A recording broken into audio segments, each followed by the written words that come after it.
Hello students. तो आज हम लोग डिस्कस करने वाले हैं कंपाउंड इंटरेस्ट की exercise 2B 9 ICSE Selina publication.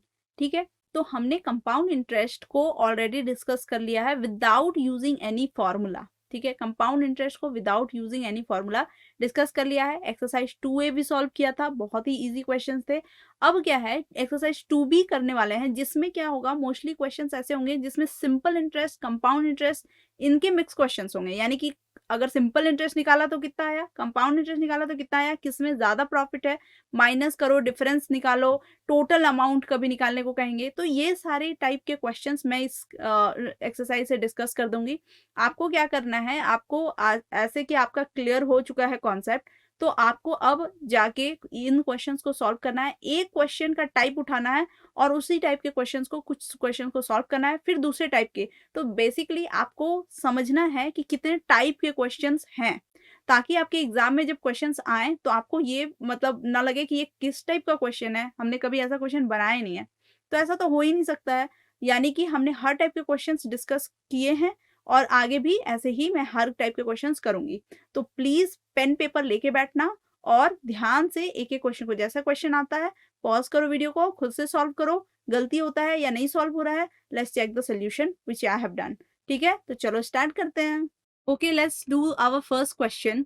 और हमारा फर्स्ट क्वेश्चन एक सिंपलेस्ट क्वेश्चन है। क्या बोलता है इसमें कि calculate the difference between simple interest and the compound interest. किस पे? प्रिंसिपल है आपका 4000 पे, कितने सालों के लिए? 2 सालों के लिए, और रेट का परसेंट होगा 8%। So let's start solving this. अब हम लोग को डिफरेंस निकालना है SI और CI का, तो will first find out SI and CI। तो क्या है आपका 4000 के हिसाब से 8% 2 years। ठीक है, तो ये हो गया आपका 640 रुपीज। ठीक है, 640 रुपीज जो है ये है हमारा SI। Now will find the CI for first year. First year का CI निकाल लेंगे, सिंपल इंटरेस्ट की तरह ही निकालना है इसको भी। 4000 इंटू 8/100 इंटू 1। ओके, तो ये होगा फर्स्ट ईयर के लिए, इट विल बी 320 रुपीज। ठीक, जब मैं हमें सेकेंड ईयर का निकालना है तो CI फॉर सेकेंड ईयर, देखो सेकेंड ईयर में बस क्या करना होता है, मैंने बताया ये कि आपका जो अमाउंट होता है, यानी पिछले बार का जो अमाउंट होगा, अमाउंट कैसे निकालते हैं हम लोग, प्रिंसिपल और इंटरेस्ट को ऐड करके। तो यहाँ पे प्रिंसिपल है 4000 और इंटरेस्ट कितना है, 320 रुपीज है। यानी कि अब हमारा जो प्रिंसिपल है वो हो जाएगा 4320 रुपीज, राइट। उसको हम लोग सेम रेट पे, 8% के ही रेट पे अगले और एक साल के लिए करके देखेंगे, फिर हम लोग को क्या मिलता है, ये मिलता है, राइट। तो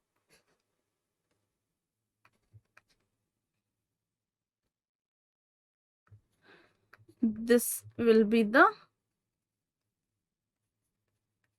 CI for second year, right. Now what we need to do, we need to find, क्या फाइंड आउट करना है हमें कि CI क्या है टोटल। तो CI कैसे निकालते हैं, first will find the amount. या तो हम लोग के पास दो ऑप्शन है, या तो will add these two CIs, हो गया हमारा फाइनल CI। लेकिन मैं एक और भी तरीका ये है कि अमाउंट निकाल लेते हैं, जो फाइनल अमाउंट है। तो फाइनल अमाउंट आपका कितना होगा, 43320 जो प्रिंसिपल था, और उतना प्लस ये। ठीक है, तो ये होगा 4665.6, यही है ना। This is our amount. अब फाइनल अमाउंट को क्या करेंगे, CI निकालने के लिए प्रिंसिपल से सब्ट्रैक्ट कर देंगे, यानी 4665.6 माइनस 4000, यानी हो गया 665.6। ये हो गया आपका CI final. Now we have, this is our SI and this is our CI, let's subtract. Okay, तो CI minus SI is the difference, difference निकालना है हमको। तो 665.6 माइनस 640 विच इज 25.6, ये है आपका डिफरेंस। आई होप आपको ये क्लियर हो गया होगा। क्या किया मैंने, ये पूरा सब्ट्रैक्शन जो है, ये बस डिफरेंस निकालना था, यही करने के लिए हमने ये काम किया। और आपको ये भी बेटर लगता है, ये तो आप ये कर सकते हो, right. Answer will be same, देखो कैसे, 320 और 345.6 विल बी द सेम, 566 हो गया। You see this is only we got here 665.6। तो इस तरह से हम लोग क्या करेंगे, इसको इस तरह के क्वेश्चन को डील करेंगे। और याद रखिएगा ये सारे क्वेश्चंस जो हैं बहुत ही इजी लग रहे हैं और इजी होते भी हैं, पर मिस्टेक बस कैलकुलेशन में होता है, तो कैलकुलेशन मिस्टेक का बहुत अच्छे से ध्यान रखेंगे। नेक्स्ट क्वेश्चन पे आते हैं। नेक्स्ट क्वेश्चन है, man lends ₹12,500 at 12% for first year, 15% for second year, 18% for third year, and if the rates of interest compounded yearly, find the difference between the CI for the first year and the compound interest for the third year। ठीक है, पहले साल का compound interest और third year का यानी कि the last year, उसका कंपाउंड इंटरेस्ट निकाल के उसका डिफरेंस फाइंड आउट करना है। लेकिन यहाँ पे ये है, क्या आपको सिर्फ फर्स्ट ईयर और थर्ड ईयर का निकालना है? आपको थर्ड ईयर का कंपाउंड निकालने के लिए, कंपाउंड निकालने के लिए सेकेंड ईयर का तो निकालना ही पड़ेगा, यानी कि ओवरऑल हम लोग को हर साल का कंपाउंड इंटरेस्ट निकालना है, right. So let's start with the first year. तो CI for the first year, ठीक, आपके फर्स्ट ईयर का CI क्या होगा? तो 12,500 के प्रिंसिपल वैल्यू पे 12% के इंटरेस्ट रेट से एक साल का, ठीक है, और ईयरली है तो दिक्कत है नहीं। अब हम लोग क्या कर लेंगे, 125 इंटू 12, तो 125 इंटू 2 इज 250 और ये होगा 125। So this is 1500। Okay, so 1500 is the compound interest for the first year, ठीक है, and then that means the compound interest for the second year, ठीक। सेकेंड ईयर के कंपाउंड इंटरेस्ट को निकालने के लिए क्या करना पड़ेगा? वी नो कि इन दोनों को ऐड करना पड़ेगा, that is our new principal now, ठीक है। तो 1500 को ऐड कर लेते हैं, तो हो गया 14,000, राइट। नाउ वी हैव 14,000 का, अब इंटरेस्ट भी बदल जाएगा, राइट, बिकॉज सेकेंड ईयर के लिए हमारा इंटरेस्ट है 15% नॉट 12%। तो 15% फॉर वन मोर ईयर, तो this is this, and now let's multiply 14 and 15, okay. तो 15 into 14, 15 4 the 60 and 5 210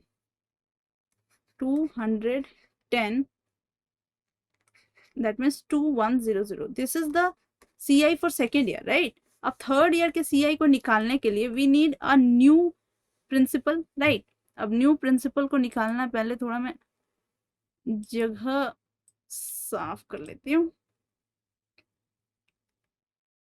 मैं जानबूझ के आपको मल्टीप्लिकेशन वगैरह भी करके दिखा रही हूँ, ओके, सो दैट कि you don't miss the multiplication. आपको क्या करना है, जब भी आप एग्जाम में करते हो, ऐसे भी आप ये काम करते ही हो, but make sure for these calculative questions के लिए आप एक डैश दे दो, एक लाइन दे दो पूरा, ठीक है, मार्जिन छोड़ो, और उसके बाद रफ लिख के पूरा रफ करो और एकदम लिटरली एक एक मल्टीप्लिकेशन ध्यान से करो। अदरवाइज फिर आपको क्या होगा कि आप कुछ मिस कर जाओगे और आपको पता ही नहीं चलेगा गलती हुई कहाँ पे है। फॉर द थर्ड ईयर, चलो थर्ड ईयर के लिए वी विल हैव द ये होगा हमारा, फिर भी ऐड कर लेते हैं, 14,000 में 2100, सो दिस इज 00126, 16,100। और इंटरेस्ट रेट क्या है? This is 18% for the third year. तो हम लोग 18% के हिसाब से करते हैं, तो 18% के हिसाब से, right. Now let's multiply 161 into 18, okay, 161 829,898, this is the third years compound interest, ठीक है। अब हमारे पास आ गया फर्स्ट ईयर का compound interest and third years compound interest and we want the difference. Okay, so difference क्या होगा, will be 2898 minus 1500. Okay, let's do this here. So which is 1398 हो गया. Just do check out the calculations once कि कहीं कोई गलती तो नहीं है, और फिर ये हो गया आपका आंसर. राइट, इस तरह से आपको फाइंड आउट करना है. इजी क्वेश्चन था, क्वेश्चन बड़ा था, और जब भी क्वेश्चन बड़ा हो समझना वो बहुत ही आसान सा क्वेश्चन होने वाला है, क्योंकि जब भी लैंग्वेज ज़्यादा होता है तो यानी कि आपको बहुत सारे हिंट्स दिए हुए होते हैं. Let's move to our third question. ठीक है, third question is a sum of money is lent at 8% per annum compound interest. If the interest for the second year exceeds that for the first year by 96, find the sum of the money. Exceeds मतलब देखो क्या होता है basically, अगर मैं बोली कि my marks exceeds her marks, मतलब मेरा मार्क्स ज्यादा है कि उसका मार्क्स, मेरा मार्क्स एक्सीड कर रहा है ना, my marks is exceeding मतलब मेरे को ज्यादा है. अगर मैं बोली कि my marks exceeds 25 marks than her, ठीक है, 25 मार्क्स मेरा मार्क्स है, उसका ज्यादा मतलब मेरे को ज्यादा है, तो how will we get that 25. यानी कि अगर मेरे को पता है कि मेरा मार्क्स है, अगर सोच के देखो मेरा मार्क्स अगर लेटर सपोज 80 है, तो हर marks is going to be 100, मतलब मार्क्स तो 100 से ज्यादा नहीं, चलो 60 है मेरा मार्क्स, तो उसका मार्क्स जाहिर सी बात है 85 होगा, 60 प्लस 25. अगर ये पता हो that my marks is my marks was exceeding, तो मेरा मार्क्स 85 होगा, उसका 60 होगा. अगर मैं बोली कि मार्क्स जो है मेरा मेरे को नहीं, मेरे को पता है मेरा मार्क्स उसको और हम लोग को ये पता है कि हम दोनों का मार्क्स एक्सीड कितना करता है, तो you have to find the like हर मार्क्स.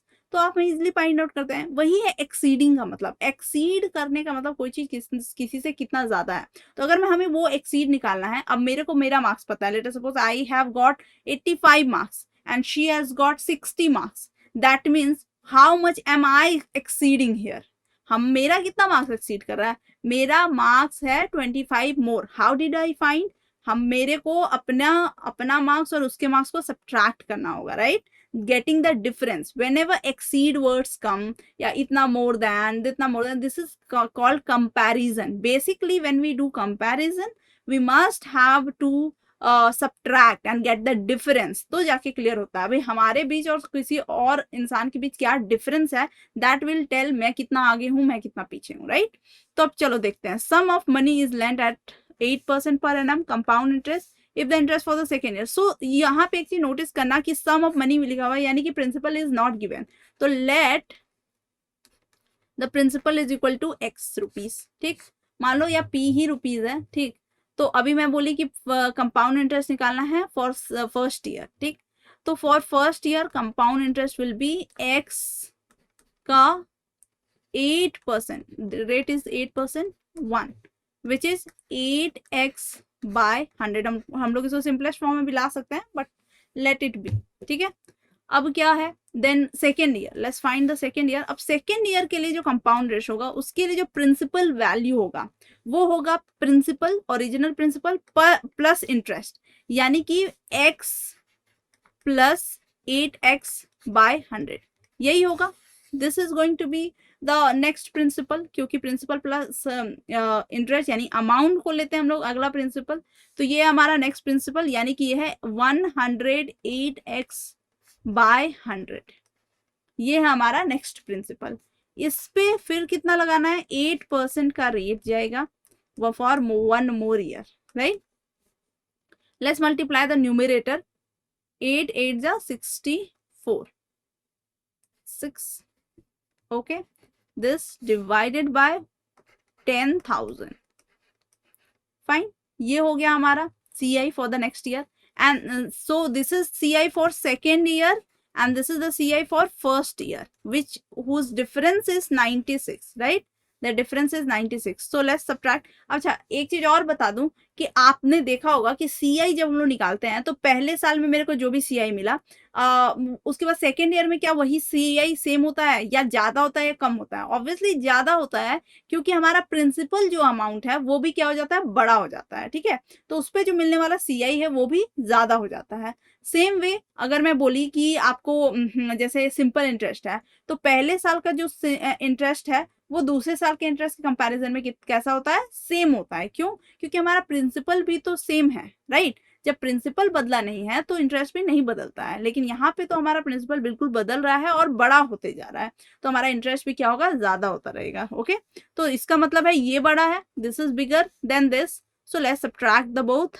ओके, सो डिफरेंस निकालना है, will have to get the difference. 864x by 10,000 minus 8x by 100। Okay, and this difference is given, यानी कि ये डिफरेंस कितना है, 96 है। So 96 is actually equal to, ये जो 10,000 को मैंने एलसीएम लिया, ओके, तो this is 864x minus 800x। कैसे 800? तो यहाँ पे 100 आएगा, 100 से मल्टीप्लाई करेंगे, दैट इज 800, यानी कि 96 is actually equal to 64x by 10,000। Okay, इसको करते हैं 4 से, 16, 4 2 ज़ा 8, 4, ओके, 8 से करते हैं, 8 2 ज़ा 8, 3 ज़ा, ओके, तो इसको 2 से करते हैं, विच इज 5,000। सो 5,000 टाइम्स 3, तो therefore x is equal to ₹15,000। तो ये हमारा सम, ठीक है, सम ऑफ द मनी, यानी कि हमारा प्रिंसिपल। आई होप आपको क्लियर हो गया होगा, और होपफुली आप खुद से भी ट्राई कर रहे हो। देखो, बैठो, क्वेश्चन मेरे साथ बनाओ साथ में, तो that is going to work more, और यही आपको फायदा देगा। चलो नेक्स्ट क्वेश्चन करते हैं। Next question is, a man borrows ₹6,000 at 5% CI per annum. If he repays ₹12,000 at the end of each year, find the amount of the loan outstanding at the beginning of the third year। ठीक है, देखो यहाँ पे क्या है, हर साल वो he repays 12,000 at the end of each year, at the end। ठीक है, जैसे मान लो कि मैंने बोला कि फर्स्ट ईयर जो है वो जनवरी से स्टार्ट होता है, दिसंबर पे खत्म होता है, तो ये दिसंबर में पे कर रहा है, right? Again this will start from January for the next year, और दिसंबर में तो फिर यहाँ पे ये पे करेगा, मतलब यहाँ से यहाँ 1 साल, देन यहाँ से यहाँ 1 साल, this way it will work. बहुत ज्यादा चेंजेस इस पे नहीं आता है, लेकिन हाँ ये ऐसे ही काम करता है। ठीक है, तो चलिए करते हैं। यानी कि क्या बोल रहा है कि 6,000 5% का सीआई है पर एनम के हिसाब से, और वो 12,000 हर साल पे करते जा रहा है। ठीक है, तो लास्ट में थर्ड ईयर के बिगिनिंग में कितना बचेगा, यानी कि अब देखो थर्ड ईयर का बिगिनिंग कैसा होगा, पहला यहाँ पे किया, this is the first payment, second payment दोबारा वो यहाँ पे करेगा, और ये यहाँ पे हमें पूछ रहा है कि यहाँ उसको कितना पे करना पड़ेगा, यानी कि उसने अब तक कितनी बार पे किया है, 2 बार वो पे कर चुका है, राइट? तो 2 बार वो पे कर चुका है, तो let's find in that way कि पहला है first for first year, let's find कि CI जो है वो 6,000 पे 5% के हिसाब से आया है फॉर अ ईयर, तो हमें कितना देना पड़ेगा, 300 रुपीज। ठीक है, 300 रुपीज का इंटरेस्ट लगा, यानी कि जो अमाउंट है वो बन गया 6,300। लेकिन इसी के लास्ट में जैसे ये ईयर खत्म हुआ, इसने 1,200 पे कर दिया। ठीक, जब इसने 1,200 पे किया, so this is the rest amount. ठीक, अब जो हमारा सेकेंड इंटरेस्ट होगा, क्योंकि वो पे करता जा रहा है, राइट? जब वो पे करता जा रहा है तो हमारा जो सेकेंड CI होगा वो इस पे लगेगा, क्योंकि इतना तो उसने पे कर रखा है। ठीक है, 5% के हिसाब से इंटरेस्ट तो सेम है, ओके, मतलब रेट सेम है।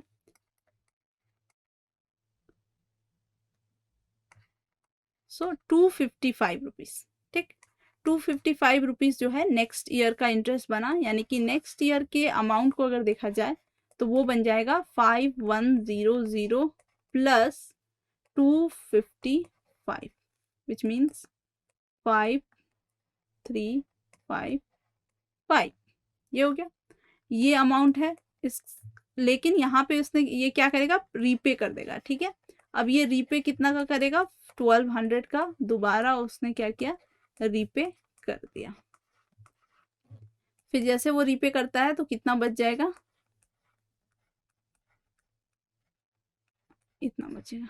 So this is the third year के बिगिनिंग में, यानी कि देखो ये फर्स्ट ईयर का बिगिनिंग था, इतना इंटरेस्ट लगा फर्स्ट ईयर का, तो ये लास्ट में इतना पे कर दिया, तो फिर आपके पास यही बचा। फिर सेकेंड ईयर के बिगिनिंग से सेकेंड ईयर में हमने क्या किया, ये वाला हमारे को मिला इंटरेस्ट के साथ ये, तो ये हमने सेकेंड ईयर का बिगिनिंग है, ठीक है, सॉरी फर्स्ट ईयर का ये लास्ट था, यानी कि सेकेंड ईयर का बिगिनिंग, ये सेकेंड ईयर का लास्ट था, थर्ड ईयर का बिगिनिंग। थर्ड ईयर का बिगिनिंग में हमें कितना पैसा मिलता है, इतना पैसा मिलता है, मतलब ये इतना पैसा क्या है, आउटस्टैंडिंग है, जो कि हमें क्या करना है, चुकाना है। आई होप आपको क्लियर हो गया होगा। This is what the answer is. Okay, very simple, just you needed to understand the question. Okay, चलिए let's do the next question. Next question says कि a man borrows ₹5,000 at 12% compound interest payable every 6 months, यानी कि ये half yearly, ठीक। He repays 18,000 at the end of every 6 months. Calculates the third payment he has to make at the end of 18 months in order to clear the entire loan. ठीक है, यानी कि पहले 6th month में 5,000 के हिसाब से 12% का जो रेट है उसको हाफ ईयरली के लिए 6 मंथ के लिए, तो हमें क्या मिलेगा, ये होगा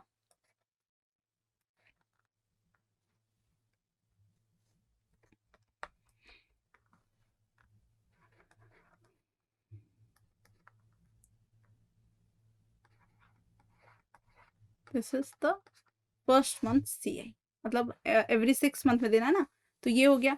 उसके बाद फिर दूसरा CI उसको लगेगा, बट ये यहाँ पे क्या कर रहा है, every end of every 6 month he रीपेज it, ठीक है। तो यहाँ पे ये रीपे कर रहा है, तो रीपे ये कितना कर रहा है, ये 1800 लौट आ रहा है, ठीक है। सो 1800 दे रहा है, सो विल गेट 0053, यानी कि हम लोग को 3000 फॉर नेक्स्ट 6 मंथ 3500 बचा, उस पे 12% का interest, right. Again the same thing,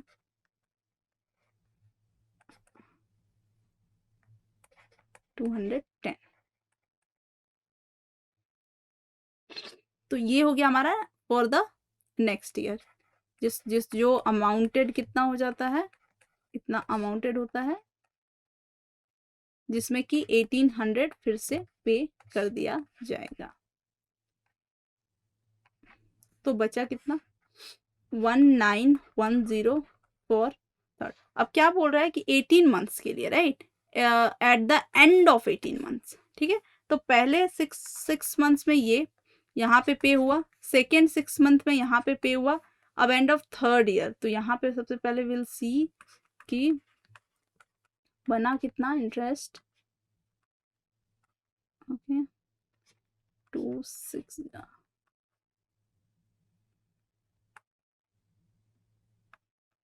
okay this is the,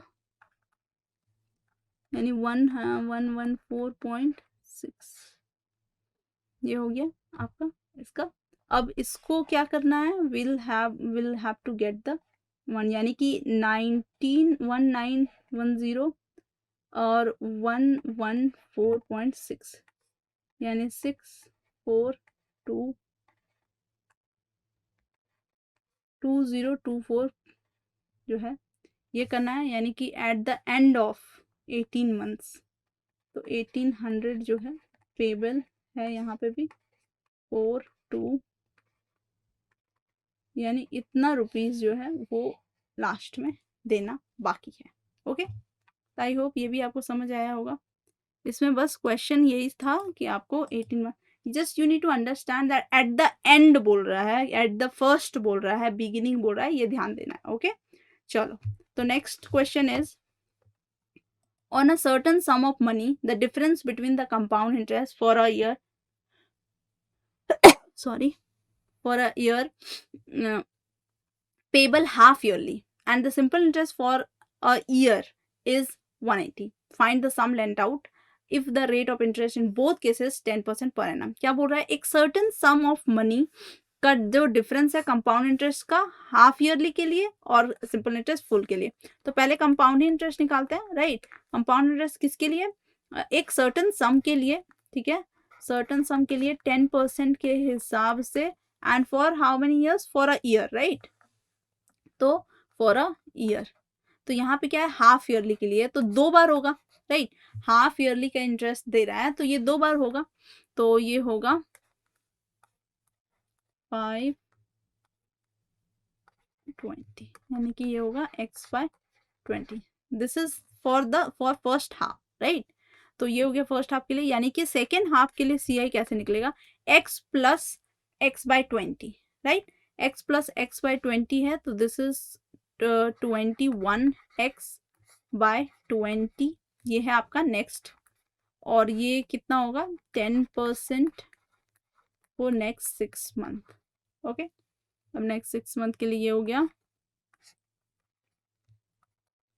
21x/400. I hope समझ आ रहा होगा. मैंने क्या किया, फर्स्ट हाफ के लिए सिंपल इंटरेस्ट निकाला, क्योंकि देखो ये बोल रहा है यहाँ पे कैसे लेना है हम लोग को, हाफ ईयरली लेना है, right. Half yearly interest find out करना है. इंटरेस्ट क्या है, हाफ ईयरली है, तो एक साल में कितना होगा, तो एक साल में 2 बार होगा, राइट. फॉर अ ईयर ये क्या होगा, 2 बार होगा, यानी कि ये है आपका CI for second year, this is the CI for the first year, right. तो अगर देखा जाए तो हमें डिफरेंस निकालना है, तो पहले टोटल कर लेते हैं CI का, x/20 प्लस 21x/400. तो ये होता है 20x प्लस 21x/400. तो दिस इज 41x/400. ओके, तो this is the CI we have 41x/400. Now let's find out the difference. अच्छा, SI निकाल लेते हैं. SI मैं यहाँ निकाल रही हूँ. SI क्या हो जाएगा आपका, x का 10% फॉर अ ईयर, राइट. तो ये हो जाता है x/10. अब चलो डिफरेंस निकालते हैं, तो 41x/400 माइनस x/10, और डिफरेंस है कितना गिवन, 180 है गिवन.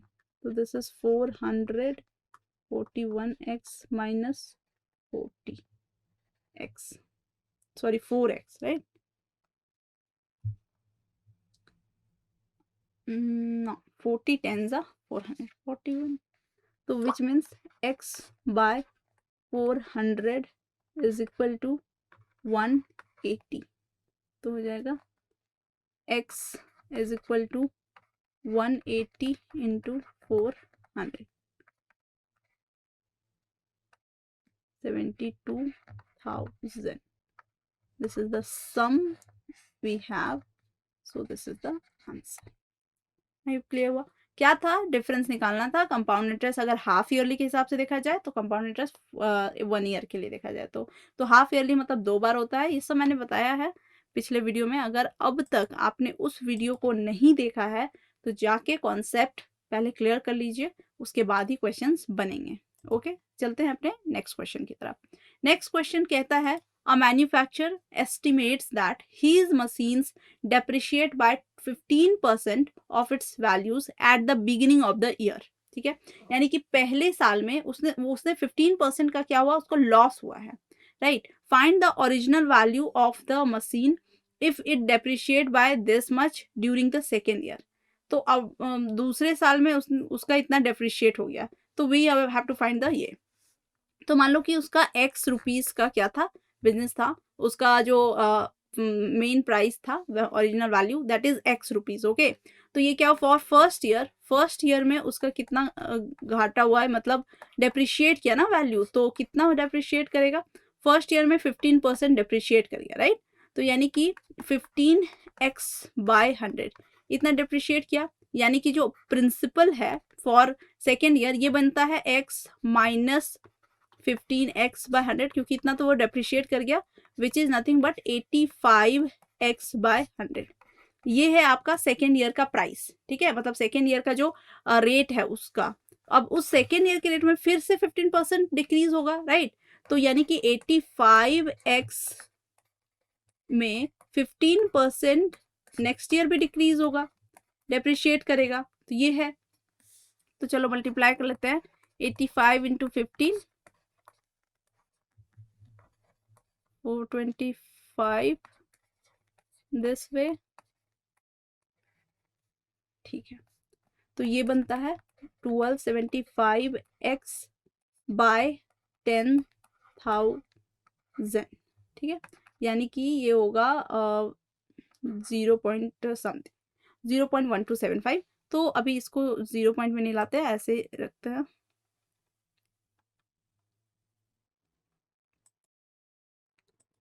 चलो सो नेक्स्ट, अब हमें क्या करना है, वी नीड टू गेट कि हमें क्या पता है कि डेप्रिशिएशन जो हुआ है सेकेंड ईयर में वो इतना हुआ है। If it depreciate by this much during the second year, second year में जो डेप्रिशिएशन हुआ हमारे अकॉर्डिंग हमने क्या निकाला कि सेकेंड ईयर का डेप्रिशिएशन है इतना, वो इतना डेप्रिशिएट किया है, राइट। और इसने क्या बोला कि ये इतना है, तो यानी कि दोनों इक्वल होगा। 1275x/10,000 is equal to 5355। ये इतना डेप्रिशिएशन है, this is the depreciation only ना। तो अब हम लोग इसको डिवाइड करते हैं, 3 से, 3 4 जा 3 2 जा 6 एंड देन 3 5 जा, तो ये 3 1 जा 3 3 7 जा 21 3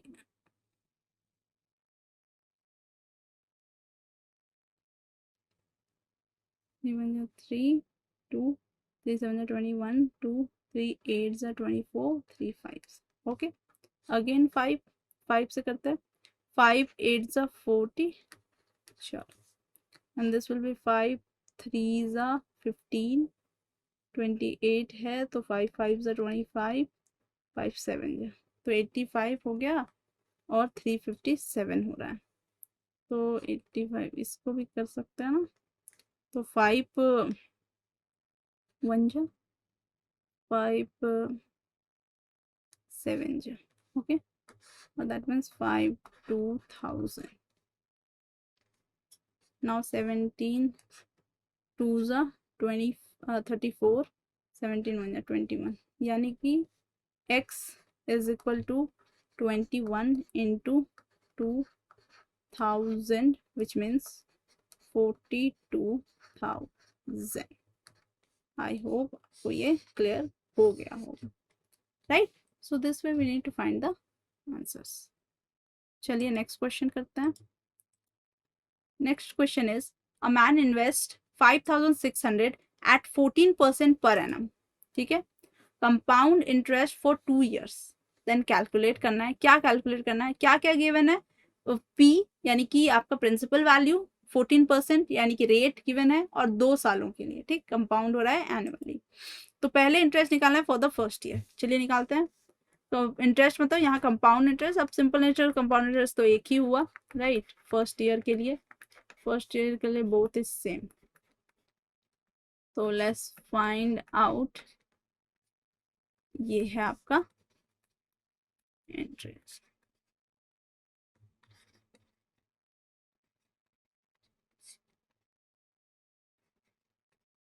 So this is 784 rupees. Okay, CI हो गया for the first year. Now the amount of at the end of the first year, ठीक, amount कितना बनेगा, amount will be 5,600 plus 784, so 5,648, यानी कि द अमाउंट इज रुपीज 6,384, ठीक है। Next is the interest for the second year correct to the nearest. अब second year का interest निकालेंगे, राइट। तो सेकेंड ईयर का इंटरेस्ट होगा 6384 टाइम्स 14%, ठीक है। Then what we need to do is, चलो पहले मल्टीप्लाई कर लेते हैं, क्योंकि अब मैं चाहती हूँ कि न्यूमरेटर में, सॉरी डिनोमिनेटर में ये 100 वाला टर्म रहे, ताकि मेरे को डेसिमल निकालने में दिक्कत ना हो। Okay, that is why I will multiply preferably. तो क्या कर लेंगे, मल्टीप्लाई कर लेंगे। 6384 इंटू 14, सो 4 4 जा 16,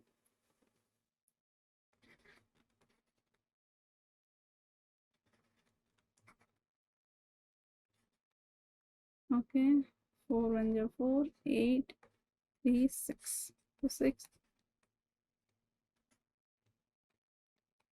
89376 divided by 100, which means 893.76. This is the compound interest for the second year. Okay, hopefully यही था क्वेश्चन। चलिए नेक्स्ट क्वेश्चन पे आते हैं। Find the difference between the compound interest of second year and the compound interest of third year for इतना invested 5 years 10% per annum compounded yearly. ठीक है, तो करते हैं। क्या है आपका सेकेंड ईयर, और तो compound interest for the first year तो निकालना ही पड़ेगा। 48,000 10% फर्स्ट ईयर के लिए हो जाएगा 4800। नेक्स्ट ईयर के लिए, सेकेंड ईयर के लिए कंपाउंड इंटरेस्ट होगा 448,000 4800, so 008, okay 52,000 2800 इंटू अगेन 10% के हिसाब से, सो दिस इज 5280 रुपीज। ये हो गया आपका सेकेंड इंटरेस्ट का कंपाउंड इंटरेस्ट। तो we have to find the difference ना सेकेंड ईयर का और कंपाउंड इंटरेस्ट थर्ड ईयर का। तो सेकेंड ईयर का तो हो गया, let's find the third years, यानी कि 5280, which mean 08 58,000। So third year का जो इंटरेस्ट है वो होगा 58,080 का 10%। Okay, so this 5,808 rupees. ये हो गया आपका थर्ड ईयर का। Now let's find the difference. अब देखो ज़्यादा नहीं करना है तो ये 5 years के लिए, लेकिन हमें सेकेंड ईयर का कंपाउंड इंटरेस्ट और थर्ड ईयर का कंपाउंड इंटरेस्ट अगर ये दोनों मिल रहा है तो लेट्स गेट द डिफरेंस। तो फर्स्ट 5808 माइनस 4800, तो कर लेते हैं 8001, so this is 1008, this is the difference, this is the answer। okay, I hope clear हो गया होगा सेकेंड ईयर और थर्ड ईयर का कंपाउंड, ओ सॉरी सेकेंड ईयर का कंपाउंड इंटरेस्ट ये है, this is first years compound interest. एक minute रुक जाना, दिस इज फर्स्ट ईयर का कंपाउंड इंटरेस्ट, ठीक है। ये है आपका सेकेंड ईयर का compound interest and this is your third years compound interest, ठीक है। तो हमने डिफरेंस जो है फर्स्ट ईयर और थर्ड ईयर का निकाला है, हमें निकालना था सेकेंड ईयर और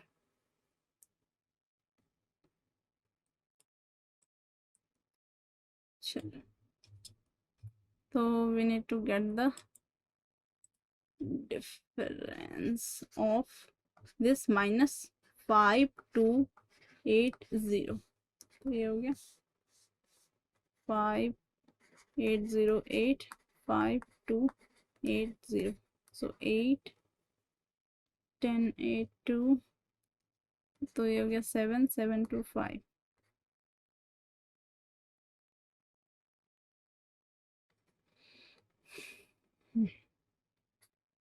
This is 528.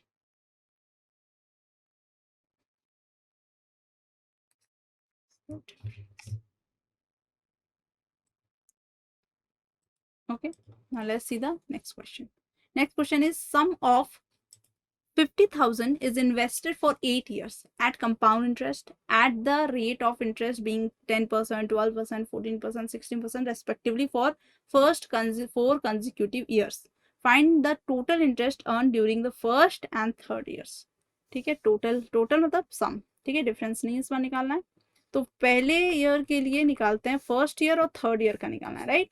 तो पहले ईयर का इंटरेस्ट क्या होगा, 50,000 का 10%, ठीक है. पहले साल का इंटरेस्ट होगा 5,000. Got it. अब सेकेंड ईयर का इंटरेस्ट होगा 55,000 का 12%, यानी कि 55 इंटू 12. तो ये है 600, 6,006, ये हो गया. This is for the second year, this is for the first year, this is for the second year. ठीक है, सेकेंड ईयर का कंपाउंड इंटरेस्ट. अब थर्ड ईयर का कंपाउंड इंटरेस्ट निकालना है, यानी कि थर्ड ईयर का कंपाउंड इंटरेस्ट होगा 55,000 का में 6,600 ऐड करो, होता है 61,600. और रेट क्या है for third year, third year it is 14%. याद रखना रेट अलग अलग होगा तो विल फाइंड अलग अलग वाला रेट से मल्टीप्लाई वगैरह करेंगे, क्योंकि एक नहीं करना है.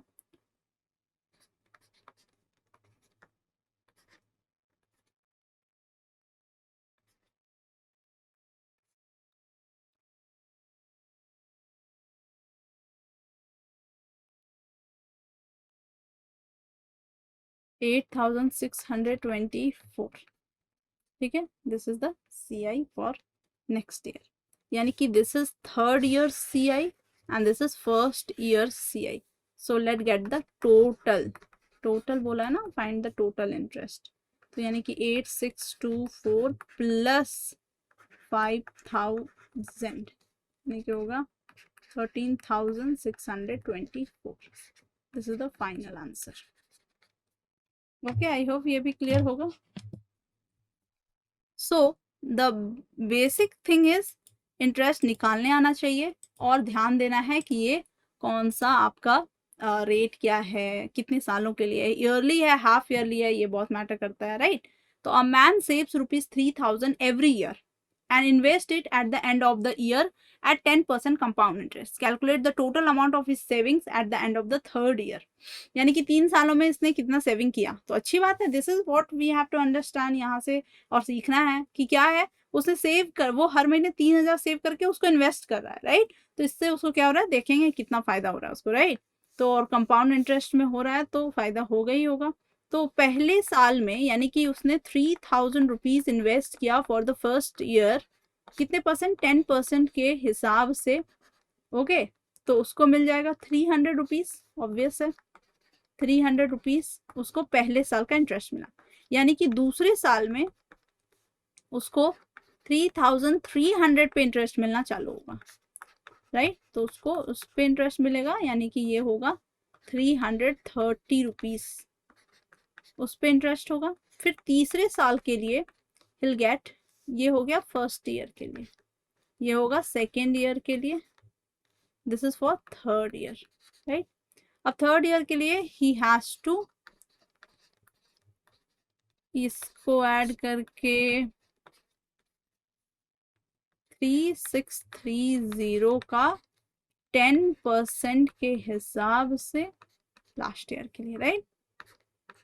तो विल गेट 363 रुपीज. तो calculate the total amount. Okay, we need to find the amount. So let's find the amount, which means amount is what, principal plus, यानी कि हमारा प्रिंसिपल क्या है 3,630 plus 363, this is our amount right, 363 यानी 3,993, this is our answer at the end of the third year, right? तो every year at the end of उसको मिलता था, तो ये पहले साल के अंत में, दूसरे साल के अंत में, तीसरे साल के अंत में। तो अगर देखा जाए तो टोटल इंटरेस्ट, और हमें क्या करना है, टोटल अमाउंट फाइंड आउट करना है, इंटरेस्ट नहीं। तो हमारा अमाउंट उसका कितना होता है, चलो चलिए नेक्स्ट क्वेश्चन। नेक्स्ट क्वेश्चन बोलता है कि ना ये तो हमने कर लिया है।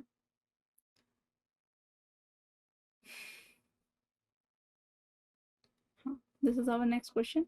और नेक्स्ट क्वेश्चन बोल रहा है man borrows 10,000 at 5% compound interest. He repays 35% of the sum borrowed at the end of the first year and to 42% of the sum borrowed at the end of the second year. Then how much he repay at the end of the third year in order to clear the debt? तो देखो पहले उसका देखते हैं कि उसको देना कितना था। CI था उसका 10,000 के हिसाब से 5%, ठीक है। तो फर्स्ट ईयर के लिए, तो फर्स्ट ईयर में ही नीडेड 500 रुपीज एक्स्ट्रा, यानी कि अमाउंट होगा आपका, अमाउंट इज इक्वल टू 10,500,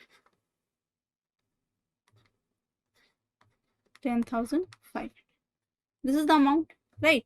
लेकिन उसमें हमने 35%, he repays the 35% of the sum, जो बोरो किया था उसका 35%, यानी 10,000 का 35%, 10,000 का 35% होगा 10,000 का 35% विल बी 350, 35% यानी कि होगा 3500। तो यानी कि उसने अमाउंट तो ये हो गया उसका, आफ्टर रीपे उसका जो अमाउंट बचेगा रीपे के बाद 10,500 माइनस 3,500 यानी बचा 7,000 रुपीज जो है उसका ड्यू है। ओके, और ये क्या था, borrowed by and of the first year, first year में इसने इतना दे दिया। अब चलो, और 7,000 के हिसाब से नेक्स्ट ईयर चलेगा, 7,000 के हिसाब से 5% के रेट को निकालेंगे, तो दिस इज 350 रुपीज, 350 रुपीज जो है CI बन रहा है, यानी कि अमाउंट जो है वो बनेगा 7,350। अब इसका क्या है, 45% ऑफ द सम बोरोड, यानी 42%, यानी कि 4,200 तो रिटर्न हो जा रहा है। तो क्या हो गया, 7,350 4,200 यानी कि 3,150, ठीक है, 3,150 इतना पैसा जो है उसका ड्यू है, राइट। तो बोल क्या रहा है कि at the end of the second year this much is also given, और how much must he pay at the end of the third year in order to clear the डेप्ट। अब उसको कितना पे करना पड़ेगा थर्ड ईयर के लिए, आपको 3,150, this is the amount he need to pay. Okay, he needs to pay this amount. चलिए नेक्स्ट करते हैं। Next question is question number 13. Mr. Mehta invested rupees 8,000 every year at the beginning of year at 10% per annum compound interest. ठीक है, तो इसका बनाते हैं, 8,000 के हिसाब से 10% का कंपाउंड इंटरेस्ट निकालना है every year at the beginning of the year, वो बिगिनिंग ऑफ द ईयर में ही डाल देते हैं। तो कैलकुलेट करना है total saving beginning of the third year, third year के बिगिनिंग में ही कैलकुलेट करना है। यानी ये क्या है, ये है beginning of first year, let us suppose January, ठीक, इस टाइम में ये चल रहा है, ठीक है। तो ये इनको क्या है, इंटरेस्ट इनको मिला पहले साल के लिए 800 रुपीज इंटरेस्ट था, ठीक है, 800 रुपीज फर्स्ट। अब देखो beginning of the first year में उन्होंने इन्वेस्ट किया, तो लास्ट में जाके यानी कि सेकेंड ईयर के लिए ये आपका क्या हो गया, यानी सेकेंड ईयर इनको 8,800 रुपीज जो है इनका होगा। अब ये 8,800 रुपीज को 10% जो है देंगे, तो ये होगा आपका 880 रुपीज, ठीक। अब ये 800, अब कैलकुलेट करना है total savings at the beginning of the third year. तो ये जो थर्ड ईयर से फर्स्ट ईयर में इनका 8,000 था, ठीक है, beginning of first year, second year में इनका, beginning of the second year इनका 8800 हो गया, क्योंकि ये बिगिनिंग में ही इन्होंने दे दिया। ठीक है, अब थर्ड ईयर का जो बिगिनिंग होगा उसका जो टोटल सेविंग है वो है 8800 प्लस 880, यानी कि होगा 089। सो इनका बिगिनिंग में होगा 9680। ठीक है, total savings is equal to 9680 rupees. I hope it is clear. बहुत इजी था ये क्वेश्चन। ठीक है, थर्ड ईयर का बिगिनिंग। तो सारे क्वेश्चन सॉल्व करा दिए हैं मैंने। आई होप आपके भी सारे क्वेश्चन साथ ही साथ बन गए होंगे। अगर आपको किसी भी क्वेश्चन में लगता है कि डाउट है तो please comment down your doubts below, so that कि हम लोग आपके उस क्वेश्चन को, उस डाउट को अच्छे से इजीली सॉल्व कर सकें। यही नहीं, इसी चैप्टर का नहीं, किसी भी चैप्टर का अगर मैथ्स में कोई डाउट लग रहा है तो आप उसको कमेंट कर सकते हैं, हम आपके डाउट को जरूर क्लियर करेंगे। अगर वीडियो पसंद आया है तो वीडियो को लाइक करो, अपने फ्रेंड्स के साथ शेयर करो। साथ ही साथ हमारे चैनल मिडा गुरु को सब्सक्राइब करके बेल आइकन दबाना मत भूलना, इससे आपको न्यू वीडियोस की नोटिफिकेशन मिल जाएगी। साथ ही साथ हमें इंस्टाग्राम में भी फॉलो करो। तब तक के लिए बाय बाय, और मिलती हूँ नेक्स्ट एक्सरसाइज के साथ। बाय।